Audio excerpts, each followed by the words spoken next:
Welcome on board Honorable Discharge. This is journey number 6. I am your pilot, Michael Caesar III. Please say the third. On this week's journey, we're going to stop by San Jose to talk about an act of kindness. We're going to drop in on the summer events for the NBA and the WNBA. The Army is telling us that its new policies are not racist. And have you ever wanted to touch a hologram? We are now closer to that. All right, so first stop, we like to open up on some positive vibes. Lux Cleaning and Alterations in San Jose, California is offering free clothing press for people that are unemployed going in for a job interview. Now, the owner is Ali. He's an Iranian immigrant who came to America in the 60s. He got a degree in molecular biology, but due to a lack of job opportunities, he opened up Lux. Now, I think this is a really dope idea. The world needs more acts of kindness like this that are kind of like, it's because I want to give it out there. I'm not expecting anything back, man. I hope people take advantage of this service, and I hope people don't take advantage of Ali. Now, he says at least 5 to 10 people have come into his store to use it throughout the week, and all he wants people to do is leave a good review. So it's Lux Cleaning and Alterations in San Jose, California. If you are inspired by this story, he just is asking for a kind. Just go leave a kind review for him. Now, I was going to move on, but clothes can make a really big deal in a person's confidence. You don't want to go into a job interview, wrinkled, clothes balled up, not pressed, and then just get passed up and overlooked because somebody judges you off your appearance. Because I've seen it happen where somebody thinks you just don't care.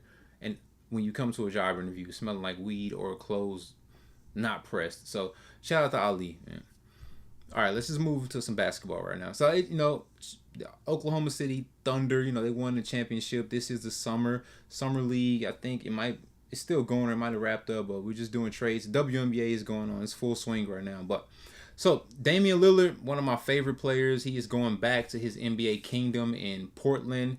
After 2 seasons on the Milwaukee Bucks, man, before his Achilles injury this past season, man, they got to the first round both of his years on the team. Just him and Giannis, they were never around at the same time enough to get their team clicking. But in those 2 seasons, he averaged 25 points a game, 4.5 rebounds, and 7 assists.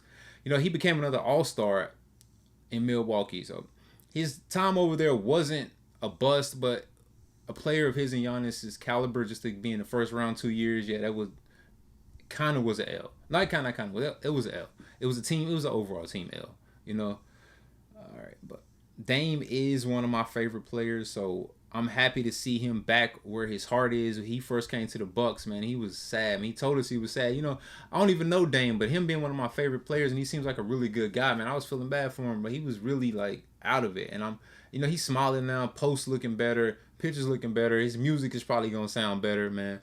Even though he's going to be out for a season, he gets to rehab, pick up what he left there, if anything even left, and get his mind right. And I think he can come back the following season. And I'm not expecting all NBA Dame, but I'm also, he's been out for a while, so I'm expecting him to get back and just to remind people that he is Dame before his career is over. All right, another OG going back to the basketball kingdom. Chris Paul signed a 1-year contract with the Clippers, man. He just had a really good season. No, I ain't going to say really good. He had a decent season with the Spurs. He started all 82 games. That's amazing for his 20th season. LeBron gets a lot of credit for doing what he's doing because he's still all NBA and still an all-star. But it's a couple guys in the NBA that are there and still, they still have to show up for work. They still are world-class athletes in, 20 years in.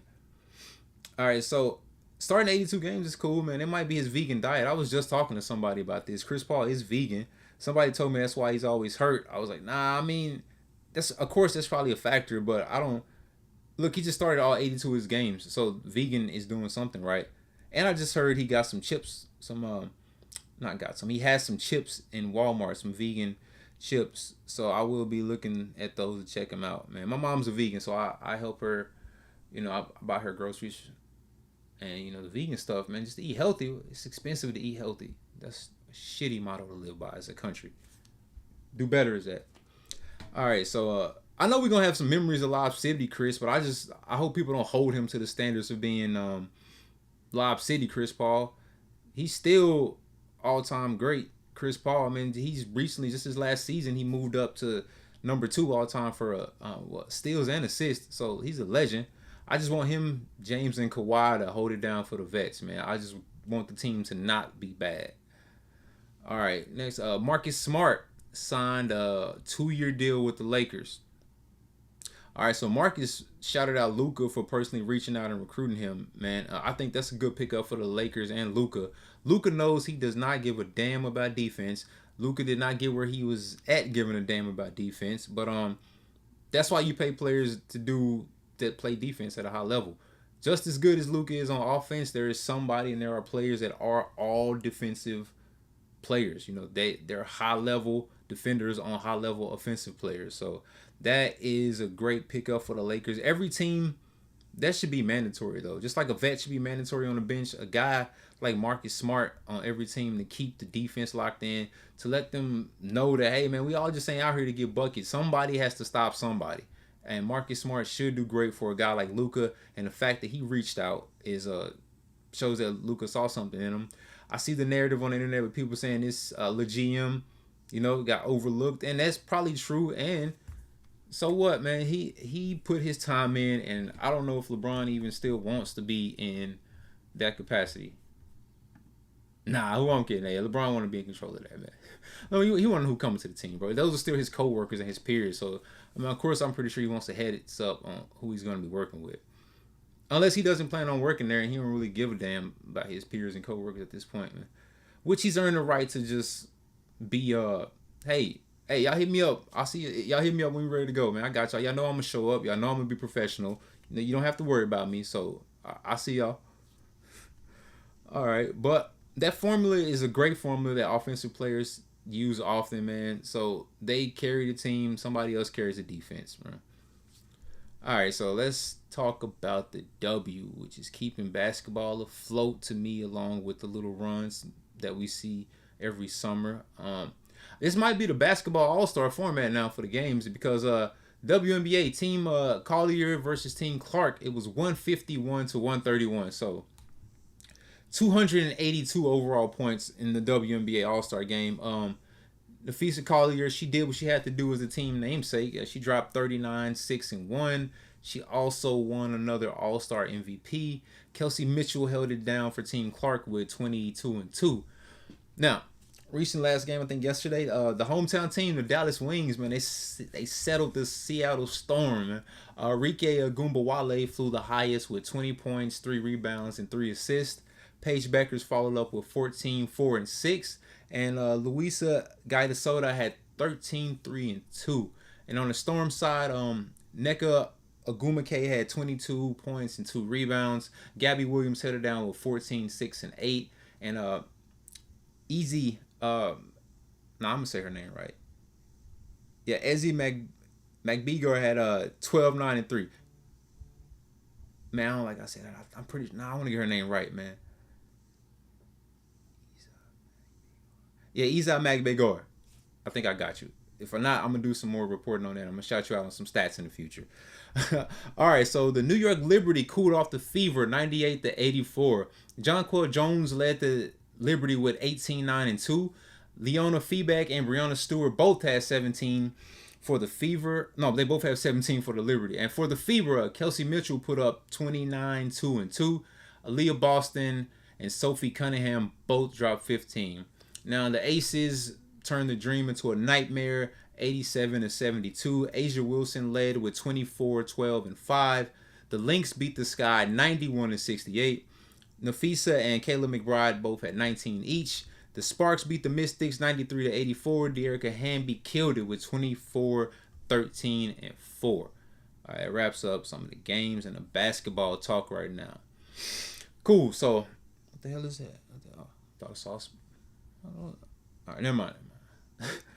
Thought I saw a big ass bug right there, man. All right, let's get into some vet talk. So the Army is looking to end no shave chits. It's the policy is to enforce a back to standards grooming. So the no shave chit is basically a waiver that says you don't have to shave, and the Army says they have about 40,000 waivers in 2024. So they're trying to roll back this policy and get everybody back on grooming standards. Now, this condition is called PFB, pseudo folliculitis. There we go. Pseudofolliculitis, PFB. It's basically these really they're razor bumps and they hurt and they're sore and they get annoying. But it affects 60% of black men. So, all right, that's where the pushback is coming from. The Army insists this is not any racially targeted thing. They just want to reel the policy back in. Though they said the waivers have ballooned and they are not targeting a specific group. But to me right now, with some other things that are happening in the administration, the Army is not going to convince anybody of this. Man, look, I had a no shade shit when I joined. I had no facial hair. I was baby face when I joined the Navy. I was in boot camp and when they make you shave, and I was like, I told my RDC as respectfully as I could that I don't think I need to shave. There's nothing right here. And of course I got screamed on. Of course I was forced to shave. And of course my face broke out in razor bumps. Now, my dad taught me how to shave, but like I'm telling people, I did not grow facial hair that much until I first got that first just rough ass shave out the way in boot camp. Just like a lot of us that were in there, they were like 18. It was just like our first real time shaving under pressure, because it's not shaving it's not no Disney movie shaving where it's all slow, no commercial shaving where it's slow and precise. It's, come on, out, assembly line shaving. So I got a chip when I got to my first command, and that allowed me to not shave for, I don't remember the specific time, but I think I got one my entire time. I maybe re-upped another time, and then after that I never got another time, and I was in for 8 years. So my facial hair wasn't that big of an issue. I didn't really start growing facial hair a lot until I got out the Navy. Maybe that was just delayed personal growth in my body. So like now I get more razor bumps, and I get way more facial hair now that I'm out. But I still don't get full. I don't get the beard. I get right here. I gotta work with what God gave me. What I get right here, and it doesn't grow in full. Now every ethnicity when I was in gets razor bumps, but they usually go away. But it's the black people. Ours stay there and they look really, they look bad, and I think that's probably one of the reasons why the military even instituted the no shave shits, and because they couldn't. Maybe they wanted to have the retention of black service members, but they don't look good in uniform. We don't like those bumps on our faces. But luckily now they have technology and stuff that you can kind of try to get the bumps down. But I remember when I was in, the reasons they gave us in the Navy is because they wanted proper seal on the gas mask about shaving. So I think tests now have proven that's not 100% true. But in the Army, I do not know why they won't. The pushback is that they are either you do this standard or you get kicked out. I should have said that from the beginning. That's what it is. They want to enforce this standard, or they were trying to process people out. So the conspiracy that I've seen, and I'm a lightweight conspiracy guy, the conspiracies that I've seen is that people want to, they say that this administration wants to have a majority all white or whitewashed thinking fighting force so that they can enact martial law in certain areas, and then the Army and the Marines or whoever they send won't have any connection to the brown people in these areas that they go in. Look, man, that one ain't too far. That one's not too far off. We've seen the Marines deployed already. I didn't read anything deadly coming from that. I think it was some people detained, but that's not too far off because we've seen it happen. All right, we've seen it happen. Now I don't know what's going on in the Army with that. They say it's not racially motivated, but I don't think anybody really 100% believes that. I don't think the soldiers believe that. I don't think veteran soldiers believe that. Because it ties into my next story. The Army is renaming its base Fort Lee, previously named after the treasonous the Confederate General Robert Lee. Now, depending on which side of American history you're on and which side of beliefs you're on, treason, traitor. All right, you weigh your options. You be on that side of history. Okay, so Fort Lee will now be named after the Buffalo soldier, Private Fitz Lee. Fitz Lee was a black Army cavalryman who got the Medal of Honor in 1899 for rescuing wounded soldiers under fire during the Spanish-American War. So, okay, I can give props where props are due. They didn't want to completely change the name. the Fort Lee. So they went and dug into the archives and look for a soldier of color with the last name Lee. So it's a win-win. The Army gets good PR, and then now they don't have to completely change everything name-wise on the base. So, but the Spanish-American War. Speaking of that, doing my history, being when I joined the Navy, I started studying a lot more American history. We don't there's a lot of small battles and wars that we don't talk about just among like Americans. It's always Vietnam, it's always just the Middle Eastern conflicts, but it's never like any of the early Native American versus the military conflicts, or never like the Korean War, or none of the major like Navy battles that happened. I'm just throwing that in there.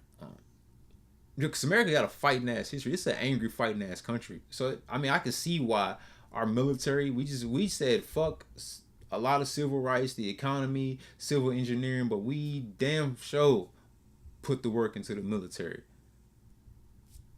All right, let's finish up with some. Not finish. So we got some more military news. I couldn't leave without our Navy news. The Navy, for the first time, has conducted an actual port stop in Iceland.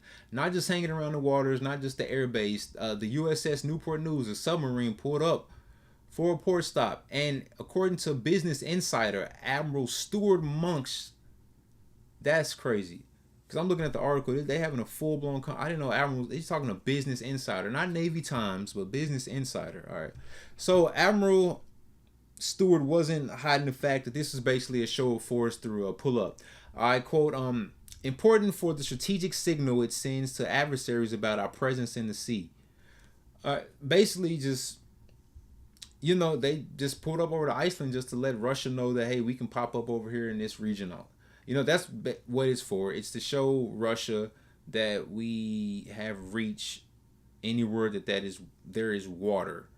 And, the port stops and the travel in the Navy is one of the main selling points, if not the main selling point. Just let's look right now. They just decided to pop up in Iceland. Just to, hey, you know what? Y'all get off the boat. Hey, have fun in Iceland. I don't even know if that was on a port stop visit, because when you go before you deploy, there's a list of It's not just usually, to my knowledge, it wasn't random. Like you get told where you're going, and I think it's planned out between our government and these countries because it always fascinated me that I was in an aircraft carrier. We would just pull up and, it's thousands of sailors that would just embark on whatever country we were in. So that was always just amazing just to see and just witness, like, kind of just backdoor back there. But it's very well, like, kept.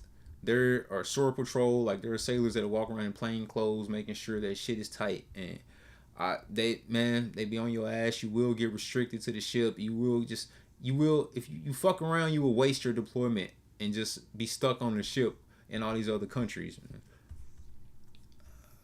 All right, so that finishes our veteran talk. Let's move on to some music right now. All right, the Clipse, they dropped Let God Sort Them Out, man. This is the brother duo's fourth as a group, man, and everything I've heard from Push and Malice, they never miss. They go on that list of like Lupe and Jay, early Drake, man. They just don't have whack verses.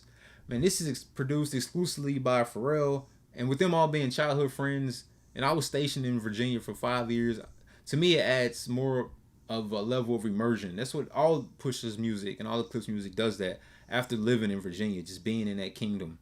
Man, so according to the Rock Nation website, the album has sold 118,000 copies. Number 1 on the independent charts, number 1 vinyl, and number 4 on the Billboard. That's cool. I like that. I like seeing when the OGs come out and they still put up some numbers and they can hang in there. All right, so the entire album is flames to me, man. When I listen to it, them luxury bars are tier 1. That shit make me feel like I gotta grind harder, and it does make me grind harder. What? They opened up with Birds Don't Sing. They Screech in Pain. No matter how many times I try to get through this song, man, I can't make it without tearing up. Like, I've tried about 4 times, and even when I listen to all because they're on a great press run right now, just popping up on all the hip hop podcasts. Whenever they talk about it and they play it, I skip past it. Because I tried, man. I can't do it without being teary-eyed, man. I lost my brother and my dad a couple years ago, so I took it for what it was. It's like a great movie. I saw it, but I'm not running that back anytime soon, man. I like Chains and Whips. Kendrick came through with felt like 100 bars of fire. Man, shit, man. You know how Kendrick do, man. Therapy showed me how to open up. It also showed me I don't give a fuck. The 2-time Gemini with the genocide. I'm generous however you want it. I'll be the gentle kind. Yeah, he flamed that. And then POV, I like the hook, man. I'm trying. Yeah. Dun dun dun. Kilos in my back. Take Amtrak down south, and then she flies back. My connect has ponytails tied back. Yeah, that shit's a great flow, man. Push paints a dope ass picture. Yeah, I don't care about the critics. We us fans, we like the coke bars. Do it till you 60, man. As long as they make sense and they sound hard. All right, so Mike Tyson blow to the face, man. This is the very bouncy, like hard hitting song, man. When I first listened to it through my headphones, it was cool. I was like, this is when I rode around as usual. When you play it in the car, it takes these albums, it takes music to another level just hearing it in the car. I felt like that was done on purpose. Like the beat was supposed to resemble just punches, and Push with his Biggie flow was just shit. No confessions, questions, we contesting, fireworks send a message, iridescence. That shit was cold, man. And then you know you gotta throw in the Bezos or the nasal. Nigga, that's case closed. Okay. Then Malice was cooking too on that song. Let me see what Malice said. This is the result of my vision. React with precision, but God only knows my intention. But selling dope is a religion. The hammer's in position. I can show niggas the difference. That's fired. And FICO, I like FICO too. Stove guy cooked the hook, man. Whoever Fresh Prince jacket boy, I cook them, turn them inside out. And then on let God sort them out on Chandeliers, man. And Clue, those Clue ad libs, man. That shit was that shit fire, man. That shit took me back to the early 2000s mixtapes days. Just like when Drake on damn, what's this shit called? Family Matters. He had the Who Kid shit on there and the G Unit Spinner. I think that was this song. That shit was hard, man. Or was that Push Ups? One of them shits. Whatever, which one he had, man. But don't let God sort them out, man. The back and forth between Push and Malice is amazing. I like when artists can get that shit off in a great way. I never understand. I would like to see how they record it. Is it punched in, or are they really bouncing off each other's bars, man? So Nas killed the outro. I mean, he killed the outro. You know, single-handedly boosted rap to its truest place. Fuck speaking candidly, I loaned it rejuvenate hip hop to its newest place, man. That shit's dope. And then on Grace of God, as a millennial gamer, I think I instantly noticed that 007 sample. I believe that's 007. Everything I've read says that's 007 sample. So shout out to Push for shout out to Pharrell for throwing that. And then it's always amazing to hear the samples and see what the end is, man. Yo, hip hop producers are, man, they wizards, bro. They magical shit, man. Shout out to Clipse, shout out to Pharrell, shout out to Stevie Wonder, Lenny Kravitz, Stove God, everybody included on this album. They deserve everything, all the accolades they get with this project, man. All right, Joyner Lucas dropped ADHD 2. I like the song Active. He dropped the Big Sean. So far, the album is deep. It's introspective. You know, it's like how we like Joyner. He's another artist I never heard really a whack verse. He gets corny title a lot, but he's not a bad rapper. Nobody can ever say he's a whack rapper, man. But it's dope to see artists grow as people, man. That's a part that fans sometimes don't grow with the artist. You come in the same way the fan attaches and relates your music to a time in their life, and they want to hold on to that type shit. But also, I saw Joyner. He finally Skepta dropped another diss. It wasn't bad. It wasn't bad. But you know, Joyner said he was on his album promo run and he heard it and he about to get back onto it. So Tyler, he dropped Don't Break the Glass. Now I haven't heard the whole album yet. I heard Ring Ring, Stop Playing With Me, Big Poe, and Sugar on My Tongue, man. It's a very bouncy electro, I guess, dancehall vibe album, man. It's cool so far. It's real cool so far, man. I like Stop Playing With Me. I've been playing that shit. Like I've been playing that shit. I like when the artists, the rappers, like people label like Childish Gambino, Tyler the Creator, when people for some reason they get called corny in the black community, but I love when they come out and just spit the hardest shit they can and just shit on niggas, man. Just because man, I fuck with it, man. The Stop Playing With Me video has LeBron, Maverick Carter, and Clipse in it, so of course the internet ran with he's shitting on Drake. But I saw some people saying it was Ye also. But man, who fucking knows though? All right, man, that's done with that. Let's get into some film talk, man. All right, so Michael B. Jordan announced that he will be starring and directing in the remake of the Thomas Crown Affair. He will be joined by Danny Gurria, Kenneth Branagh, and Lily Gladstone. Now, Taylor Russell was originally a part of the cast, but she dropped out for creative differences. She will be recast with Adrena Joyner. You know her from Andor, Blink Twice, and Hitman, man. So the Thomas Crown Affair, the previous films have been like thrillers about a wealthy art thief that, you know, they're sexy like chase films, man. So the original one starred Steve McQueen in the 60s, and the one that I know, which stars Pierce Brosnan, came out in 99. So the details that I picked up is that this will be take place across Europe. Michael B. Jordan will be a billionaire art thief. The role for Adrena, she's going to be a private detective, and Dani will be Michael B. Jordan's confidant. So the movie is supposed to be released in 2027. So trailers should come out sometime next year. Maybe a Super Bowl trailer. Who knows? What's up, Coda? Oh, there's a dog over there. It's Alaskan Malibu over here. Jurassic World Rebirth. So it cost 180 million to make, and it's made 650 million so far in ticket sales.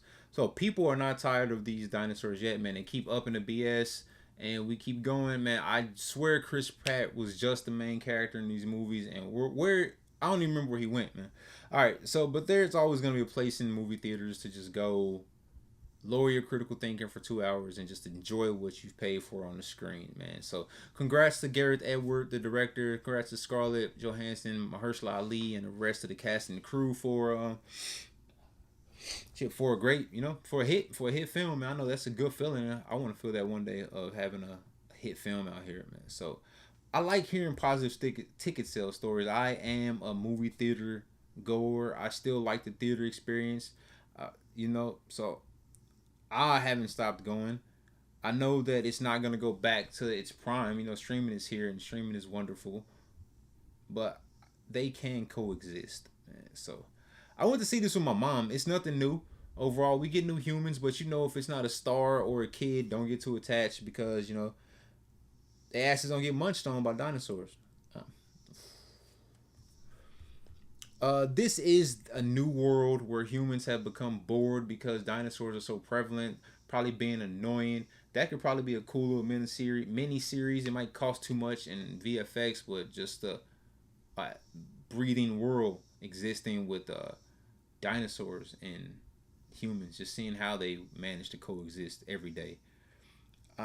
So there is now, since the humans got bored, there's now another island where they experimented and tried to make mutant dinosaurs. And there is a shady company that wants to go there, get the DNA, and extract it for a pharmaceutical profit. So there we go. It's got a basic plot, and that's cool.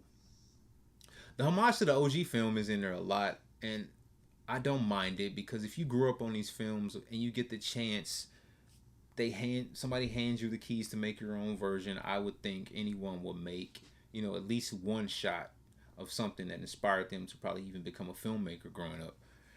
The things from the sweeping shots of the dinosaurs to some of the same score, it sounds the exact same, maybe tweaked and remixed a little from, the tight shots in the store being hunted by dinosaurs, the breath on the glass fogging up. It's if you saw Jurassic Park, you will recognize these instantly, man.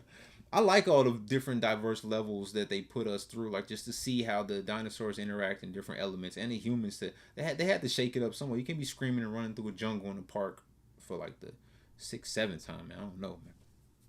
And I do love all the scenes where you see the humans doing their thing and the quiet, huge, massive dinosaurs creeping up in the background doing their thing. I loved all those scenes, even though it makes no sense that nobody heard anything or couldn't see anything at all. You just got ninja, Navy SEAL ass dinosaurs being quiet as possible. They were made for cool visuals because you had to look at the whole screen. Like you may see one in the bottom corner, you may see one over here just moving. It was dope, man.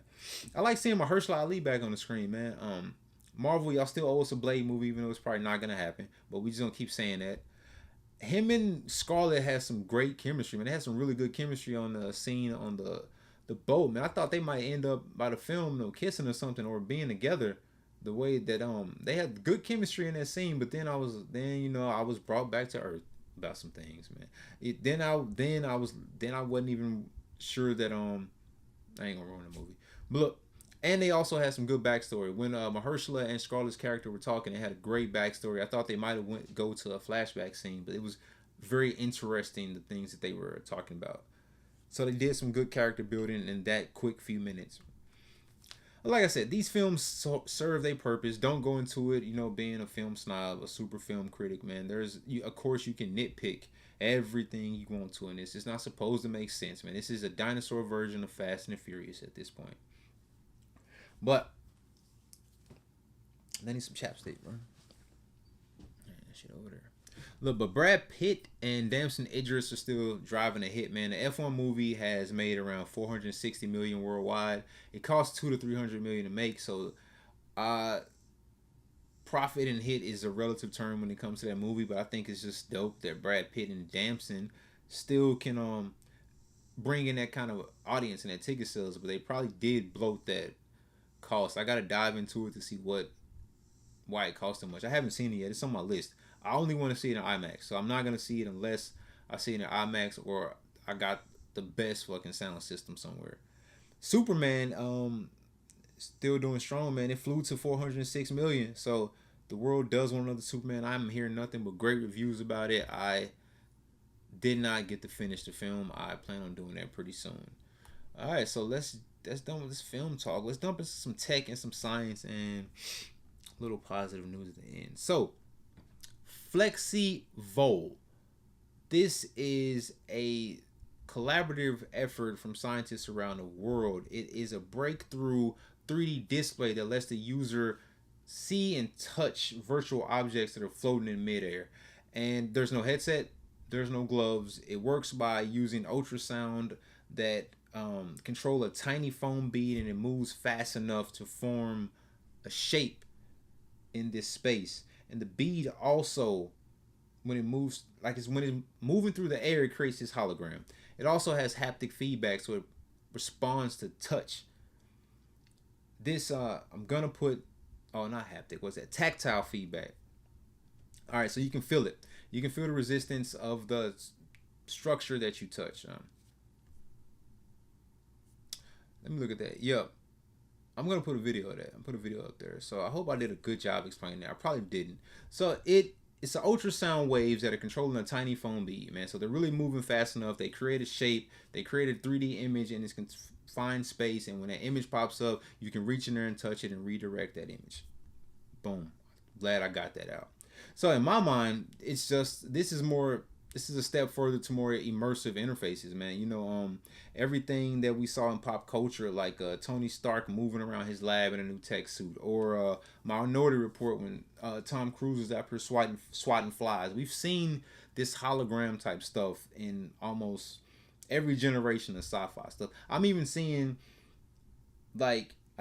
VR things where you can watch the basketball game on a table and the players are actually 3D and standing up. Now that's probably gonna be the future of gaming, but things like this, if you have a virtual environment that you can actually maneuver and move around, there's tons of concepts you can do. Surgery, I don't know, construction, shit. You know the military gonna use it off rip, but that's what we got for tech and science right now. So let's round it out, man. We about to land with our, we got to end with some positive news. Some positive news, man, out of Africa.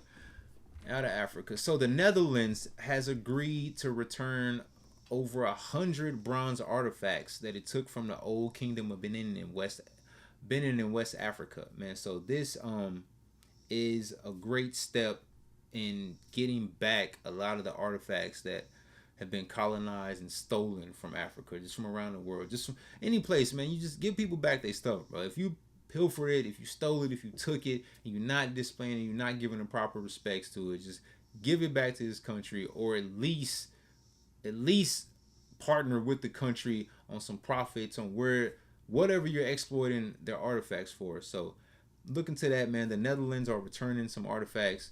this is a good step, man, and I hope, hey, they might be by themselves, but eventually I think this will, hey, man, they get to the point where give Africa his stuff back, bro.